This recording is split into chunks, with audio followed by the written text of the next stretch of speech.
An independent MP just called the Prime Minister's answer pathetic, in Parliament, to his face.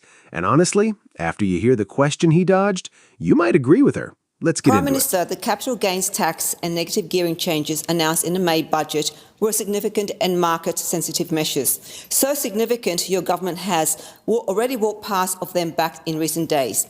Can the Prime Minister give the House a strong assurance that no government MP or their close relations used prior knowledge of those changes for private financial benefit before they were made public? So the member for Fowler, if she's got a suggestion or an allegation about anyone in the chamber, she should actually say it, what it is, and preferably say it outside. Order. This isn't a council. This is a serious parliament. We were very careful, as always occurs. And I'm sure, as has always occurred for as long as I've been here across the board, whoever has been the Treasurer and gone through our ERC processes, that is something that we have in this country that we should cherish and we should honour, not denigrate to try to score a cheap point. And hey, before we go further, smash that subscribe button and turn on notifications because we're posting fresh breakdowns like this multiple times a day. You don't want to be the last one to know. Okay, here's what actually happened. Independent MP Dai, who represents Fowler out in southwest Sydney, stood up and asked a question that should honestly not be controversial at all.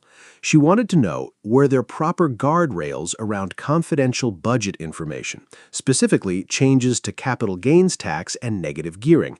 Who knew what, and when did they know it? Now, why does that matter? Because if people inside government or connected to Labour caucus had early knowledge of tax changes that move property markets, that's not a small thing. That's the kind of information that could let someone get ahead of a policy shift while everyday Australians are left completely in the dark. Fair question, reasonable question, the kind of question you'd actually want asked on your behalf. So, how did the Prime Minister respond? Not exactly with a masterclass in transparency. According to Lay, instead of answering directly, Albanese basically waved it off, comparing her question to council-style politics, as in small-time local government-level stuff, not worthy of a serious federal response. And this is where it gets good, because Lay was not about to let that slide. She pushed back hard, pointing out that local councils are often held to stricter transparency and compliance standards than information. So I think my question, I think people are really turning this around. It's actually about the system. It's about getting the assurance from the Prime Minister that there were guardrails in place so that these major decisions has huge impact in the markets. And we want to know, who knows what, when it was known, and whether or not anyone within the government or connected to them are aware of such information that are, information that are having, like I said, market-sensitive information, and did they act on those knowledge prior to it becoming public? As we know, people in, out there, the Australian public, Australian workers, any changes to the tax system, ordinary working Australians find out about it in the media or down the track, and they are scrambling to understand how that will impact them. Be you a young person saving for a deposit in a home, or trying to sell your shares. None of that information is actually available until it's announced, and of course it's still being dissected. So from my perspective, that question was around assurance, guardrails, and who knew what, and when was it known, and was there guardrails in place? As we know, the Labor Party has caucus. There's a caucus system. So therefore, any major decisions are also discussed at caucus. So just wanted to really have that assurance, and I have no doubt the public want that assurance as well from our Prime Minister. In federal parliament, which, if you think about it for 2 seconds, is kind of a brutal point. You're telling me the level of government closest to everyday people, the one dealing with your bins, your roads, your local development approvals, actually has tighter integrity rules than the people making national tax policy? That's not a great look to accidentally admit. Give it that forward momentum feeling.